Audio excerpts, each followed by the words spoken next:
ओम अज्ञानतिमिरान्धस्य ज्ञानाञ्जनशलाकया चक्षुरुन्मिलितं येन तस्मै श्रीगुरवे नमः। नमो ओम विष्णुपादाय कृष्णप्रेष्ठाय भूतले श्रीमते भक्तिवेदान्त स्वामी नित्यानामिने नमस्ते सरस्वती देवे गौरवाणी प्रचारिणे निर्विशेष शून्यवादी पाश्चात्य देशतारिणे जय श्री कृष्ण चैतन्य प्रभु नित्यानंद श्री अद्वैत गदाधर शिवासदि गौर भक्त वृंद हरे कृष्ण कृष्ण कृष्ण हरे हरे हरे राम राम राम हरे।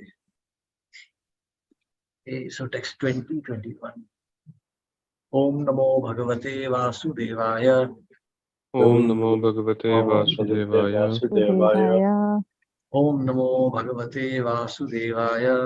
Om Namo Bhagavate Vasudevaya. Om Namo Bhagavate Vasudevaya. Om Namo Bhagavate Vasudevaya. Text 2021. तावद उभयोरपि रोधसोर या मृत्तिका तत् रसेनानु विद्यमाना वाव्यर्क तावद् उभयोर अपि रोधसोर या मृत्तिका तद्रसेनानुविद्यमाना वायुर्क संयोग विपाकेन सदा अमर लोकाभरणम जाम्बूनदम नाम सुवर्णम भवति। संयोग विपाकेन तव सदामरलोकाभरणं जाम्बूनदं नाम सुवर्णम् यद् उभवाव विबुधाय धादयः सह युवतिभिर्मुकुटकटककटि शूत्राद्य आभरण रूपेण खलु धारयन्ति। यद् उभवाव विबुधादयः सह युवतिभिर्मुकुटकटककटि सूत्रादि आभरणरूपेण खलु धारयन्ति।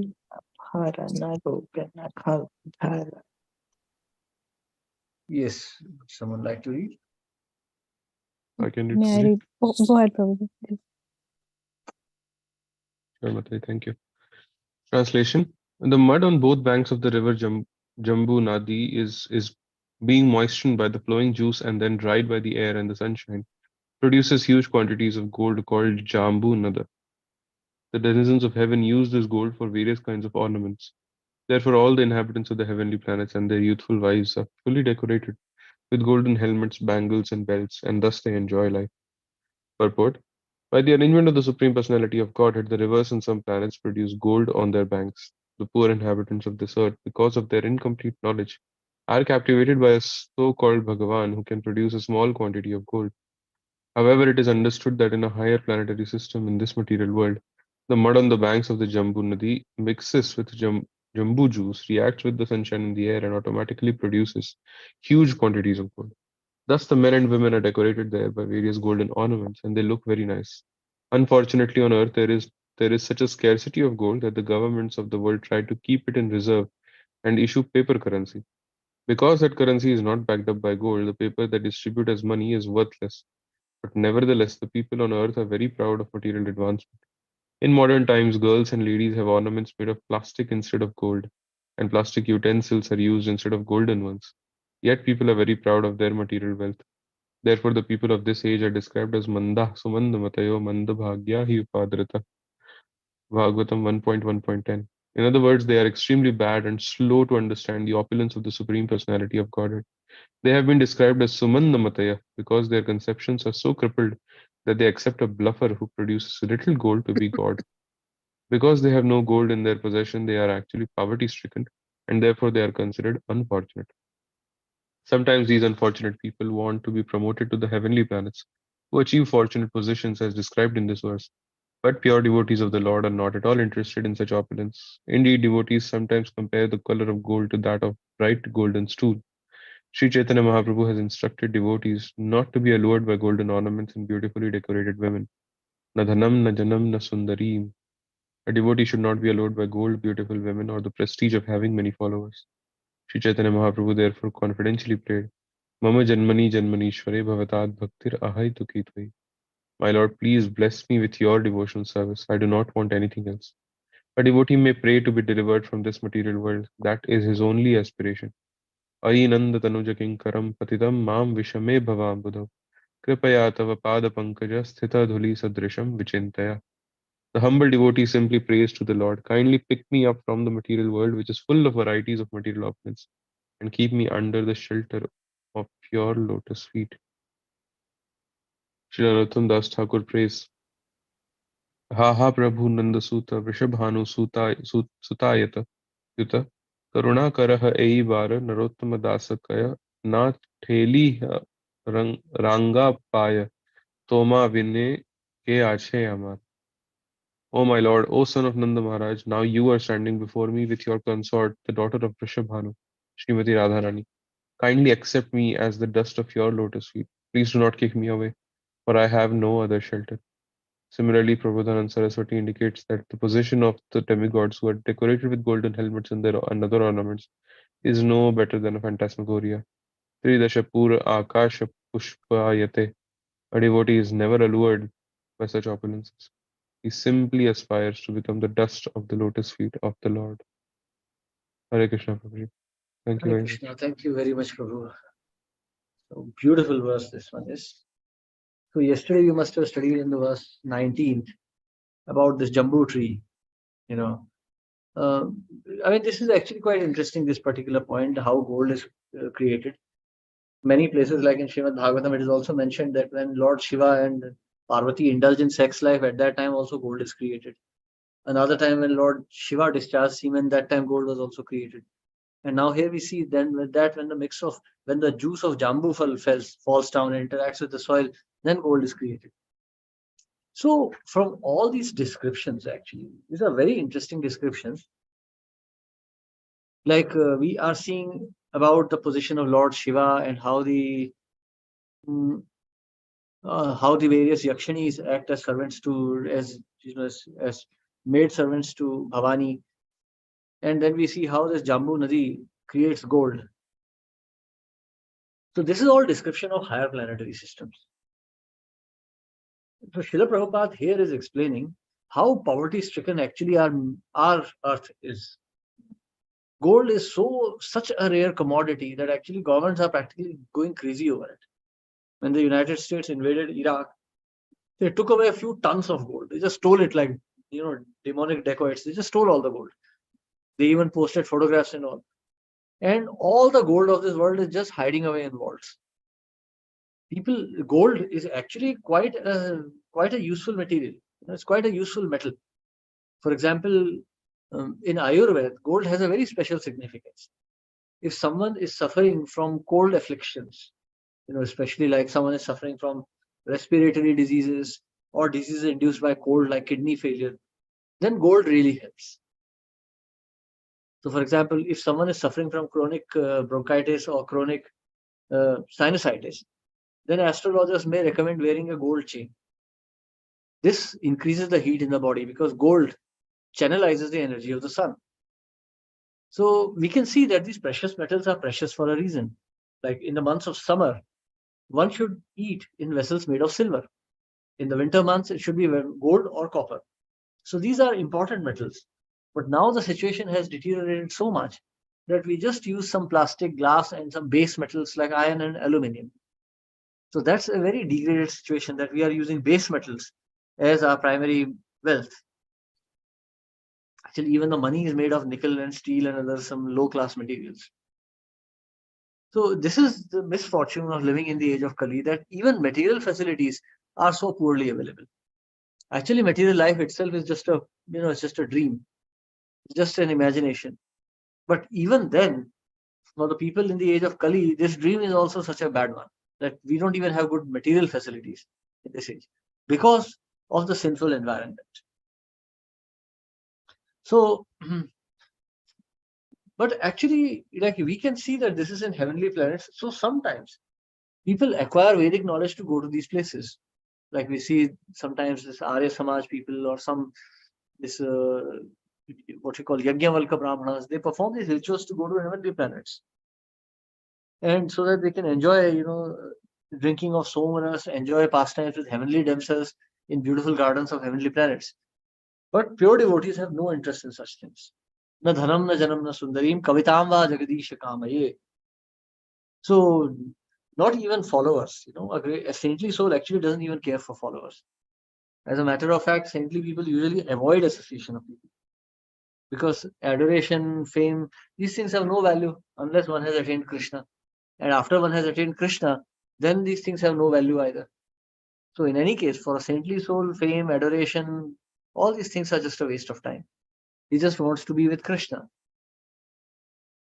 Now, actually, so these karma kandis, they go up to these heavenly planets, but they are forced to come back. Brahma bhuvana loka punaravartino Arjuna.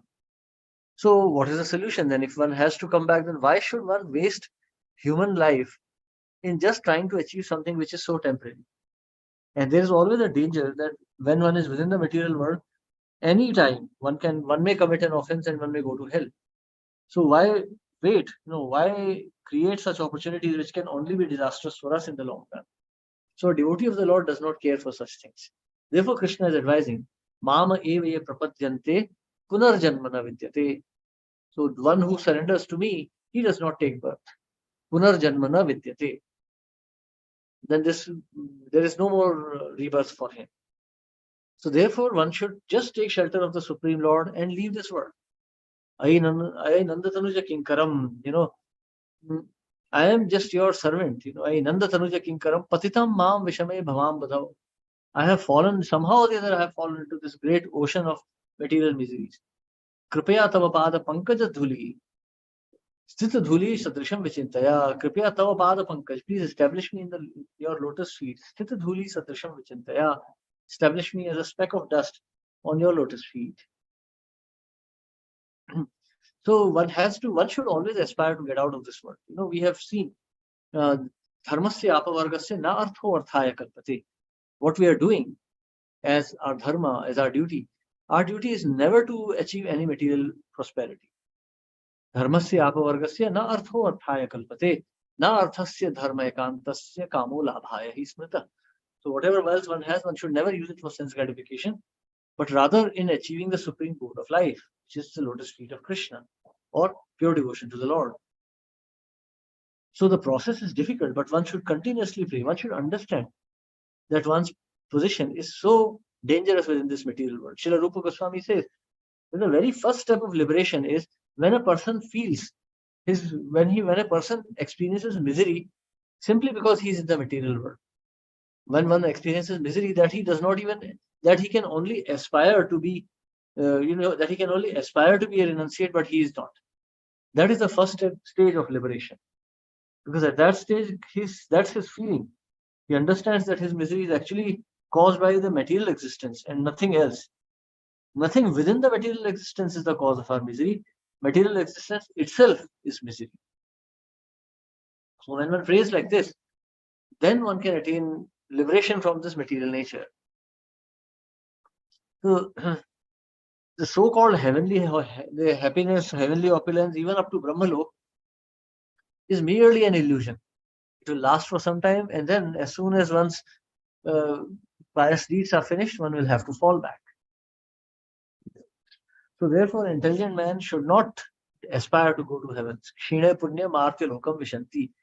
So why should one perform these pious deeds? Or instead, one should spend all his time in remembering the Supreme Lord. Hare Krishna. Any questions? Text 22. Yastu Mahakadambah Suparshva Nirudho Yastasya Kotarebhyo Yastu Mahakadamba Mahakadamba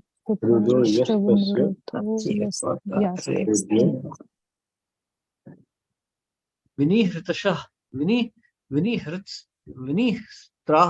Panchayam Parinaha Panchamadhudhara Suparshva Shikharat Patantyo Parinatmanam Ilavratam Anumodayanti. Vinisrita Panchaya Parinaha Panchamadhudhara Supash Ishvara Swashra Shikharat Patantyo Parinatmanam Milavratam Anumodayanti. Yes. May I read, Prabhuji? Yes, please. Thank you, Ji. Hare Krishna, Srila Prabhupada Ji ki jai. Translation. On the side of Suparshva mountain stands a big tree called Mahakadamba, which is very celebrated. From the hollows of this tree flow 5 rivers of honey, each about 5 vyamas wide. This flowing honey falls incessantly from the top of Suparshva mountain and flows all over Ilavrata Varsh, beginning from the western side. Thus the whole land is saturated with the pleasing fragrance. Purport. The distance between one hand and the other hand and another, when one spreads both his arms, is called a vyam. This comes to about 8 feet. Thus each of the rivers was about 40 feet wide, making a total of about 200 feet. Thank you, Ji. Hare Krishna, Guruji. Hare Krishna. On the side of Suparshva mountain stands a big tree called Mahakadam, which is very celebrated. So this flowing honey falls incessantly from the top of Suparshva mountain and flows all around Ilavartam Varsh. Very interesting point here. See, the more one is pure, the more one's surroundings also become pure. So heavenly planets, people are pious by nature. They worship the Supreme Lord, they respect him.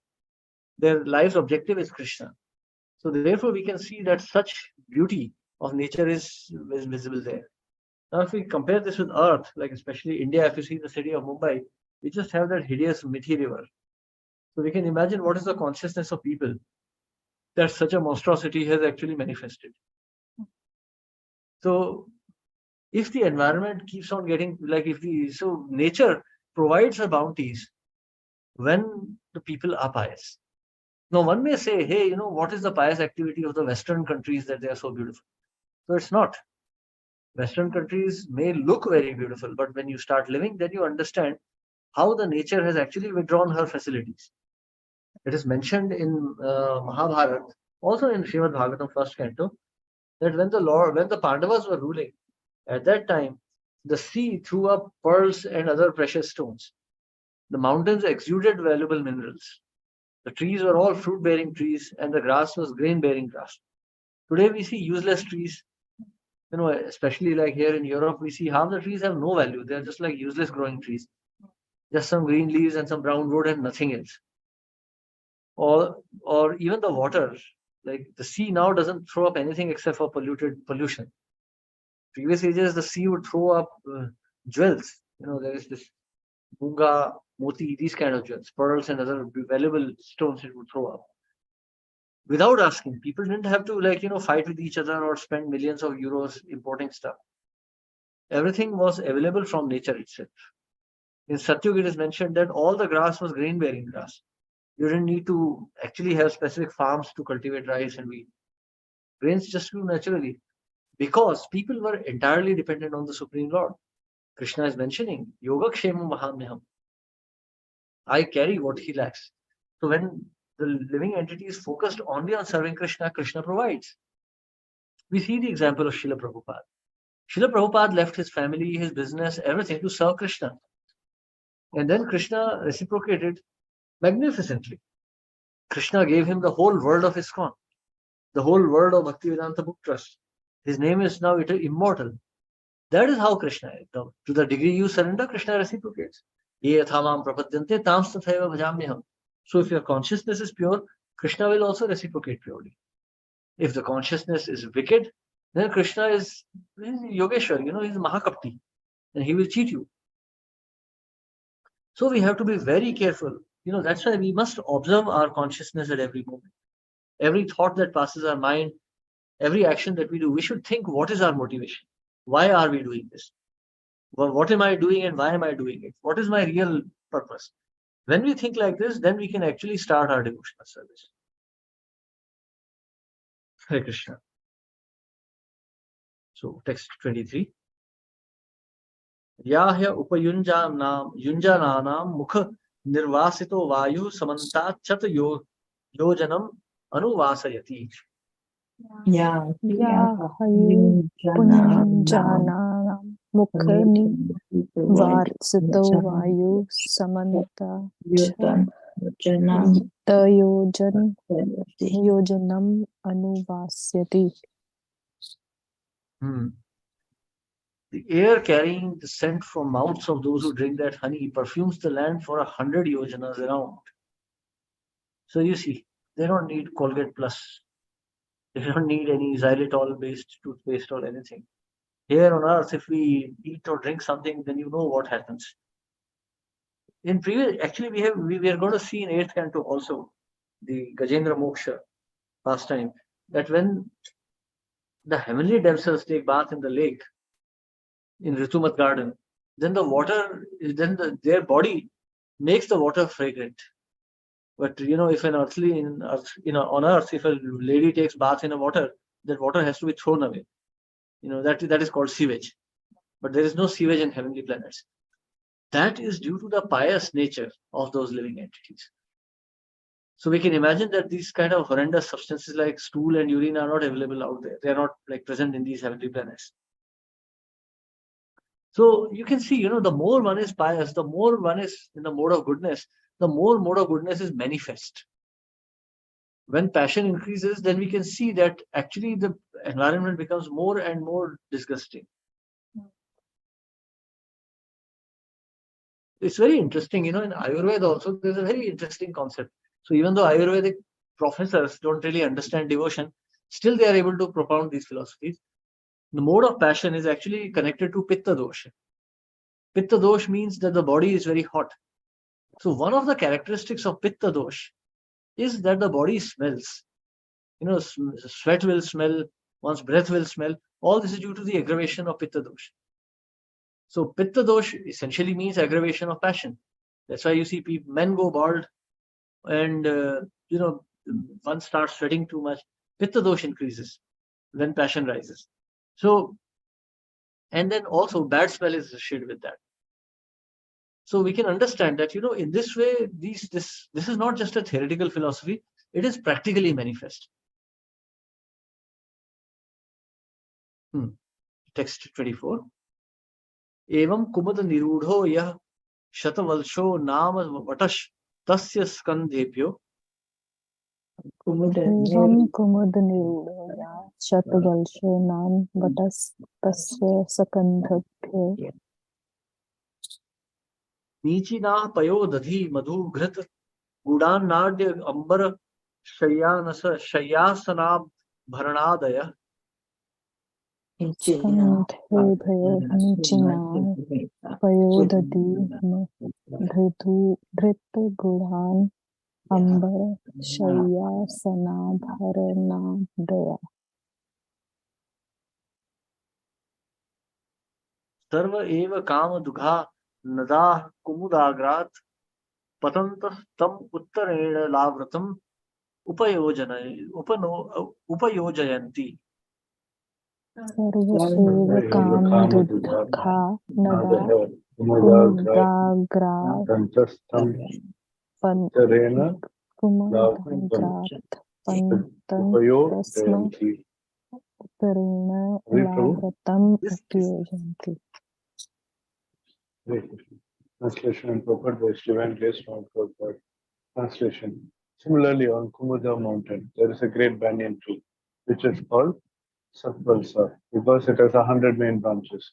From these branches come many roots, from which many rivers are flowing. These rivers flow down from the top of the mountain to the northern side of Ilavrita Varsha, for the benefit of those who go there. Because of these flowing rivers, all the people have ample supplies of milk, yogurt, honey, clarified butter, molasses, food grains, clothes, bedding, sitting places, and ornaments. All the objects they desire are sufficiently supplied for their prosperity. Therefore, they are very happy. Purpose. The propensity of humanity does not depend on demanding civilization. That has no culture and no knowledge, but has only gigantic skyscrapers and huge automobiles always rushing down highways. The products of nature are sufficient. When there is profuse supply of milk, yogurt, honey, food grains, ghee, molasses, dhotis, saris, bedding, sitting places, and ornaments, the residents are actually opulent. When a profuse supply of water from the river inundates the land, all these things can be produced, and there will not be any scarcity. This all depends on, however, the performance of sacrifice, as described in the Vedic literature. Annad bhavanti bhutani, parjanyad anna sambhavaha, yajnad bhavati parjanyo, yajnaha karma samudbhavaha. All the living entities subsist on food grains which are produced from rains. Rains are produced by performance of yajna, and yajna is born of prescribed duties. These are prescriptions given in Bhagavad Gita 3.15. If people follow these principles in true Krishna consciousness, the human society will be prosperous and they will be happy both in this life and in the next. Hare Krishna.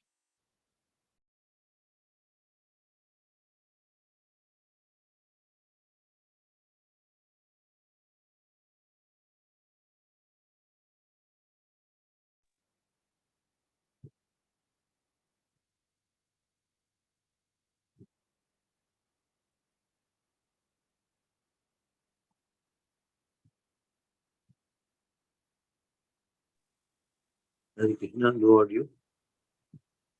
No, I think Prabhuji is not on the call. He probably got logged out.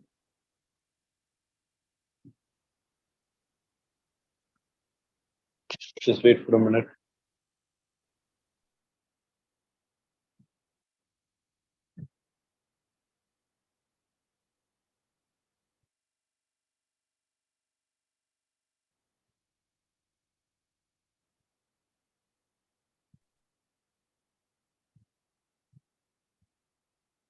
Hare Krishna. Hare Sorry, Krishna, Prabhuji. my battery just died out. Okay. Okay. Yeah. So you can see the importance actually. Srila Prabhupada says this very interesting thing. He says that the so-called prosperity of this world is actually just an illusion. Actually, there is so much poverty. When we look at this world, we'll see how poor this is. Like we may say that, oh, I am rich, I have a big house, I have a car, and this and that. But if we look at real prosperity, like in the last verse also, Srila Prabhupada is explaining one of the last few verses, that women are dressing very nicely, but they have no gold. They're just wearing plastic ornaments. Likewise, we see also our wealth is essentially just some iron, steel, plastic, and paper. I may say that I have 2 crore rupees, but they're just paper money. I say that I have cars, but that is just some steel, rubber, and glass. The kind of food that we eat is also so poor quality. Grains are so poor, and we don't use ghee. The ghee that we get is actually called, butter oil. Literally, the so-called ghee that we attain in the market is not pure ghee. So actually, the diet is also poor. The food is poor. The clothing is poor. We are wearing plastic clothes, polyester and these kind of things. Pure cotton, pure silk, they're not available anymore. Like what you get is some poor quality seeds. So we can see that the food quality, the clothing, everything, our wealth itself is just an illusion. Actually, pure food is the real standard of civilization. Prabhupada would say that in my times, India was considered a poor country. And yet nobody went hungry. If the guest came, there was always sufficient food. There was no sense of lack. But now people are so rich that they don't have money to feed even the guests properly. So we can see that actually the real wealth is in natural resources, not in this so-called perception. Nowadays people even have virtual money, Bitcoin, stock exchange, all this is nonsense, illusion, pure illusion. Real wealth is gold, silver, ghee, grains. This is real wealth. Like Srila Prabhupada explains in the 10th canto of Srimad Bhagavatam, also in Krishna book, that the real wealth of Vrindavan was milk and ghee. There were so many cows that land was always overflowing with milk. The soil would be wet from the milk that was dripping from the udders of the cows. There was just so much milk that nobody would, like sometimes it would not even be extracted. The cows were simply pouring out milk. And when Holi came, the Brajvasis were playing Holi with yogurt and milk. Now that's something unimaginable for us. But you can see Prabhupada says that this was the wealth of Brajvasis. Actually, Prabhupada even explains the commerce of Vrindavan. He says these Brajvasis, they would sell ghee, milk and yogurt in the town of Mathura, and in exchange they would get ornaments, cloths and other necessities, pots, ornaments and clothing. And in this way, Vrindavan was very rich. Everyone was sufficiently happy. So this is the wealth of Golok Vrindavan.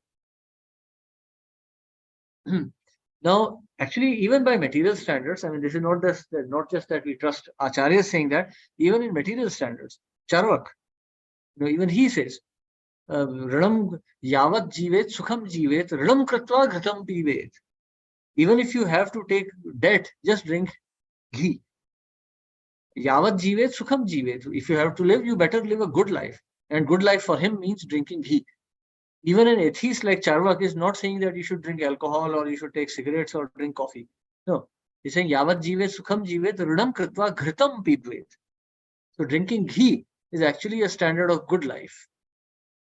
So I mean, he's like, you can say in Vedic culture, he's an Epicurean. So we can understand that, if we want higher standard of life, we must have good quality food.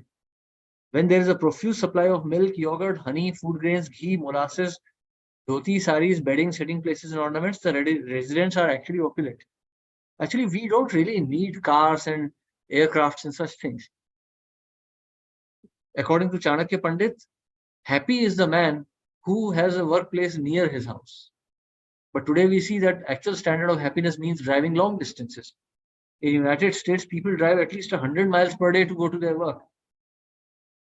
And they come back also. Day and night is spent in the automobile. So this is actually poverty. This is degradation. Real happiness is food grains, good foods and good clothing. Annad bhavanti bhutani parjanyad anna sambhava. Yagyad bhavati parjanyo yagya karma samudbhava. All bodies subsist on food grains which are produced from rains. Rains are produced by performance of yagya, and yagya is born of prescribed duties.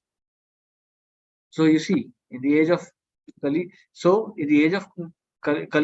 yagya is Sankirtan. Yagya Sankirtana prayar ijantihi sumedasha. Sankirtan yagya.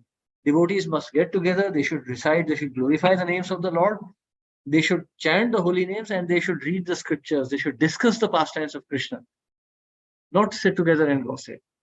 So this is the yagya, and by performance of this yagya, opulence, even material opulence would follow. Krishna does not keep his devotees deprived, he gives them opulence. And real opulence is good food, good grains, good standard of living. Eating, sleeping, mating, defending should be peaceful. Today, none of them are. Food is polluted. There is no fidelity. Husbands and wives are polluted. So eating, mating, there is no sleep. Everyone is so anxious. And defending. We are always living in fear. So there is this eating, mating, sleeping, defending are not done properly. Therefore, nobody is actually happy in this world. Hare Krishna. Yes, any questions or comments?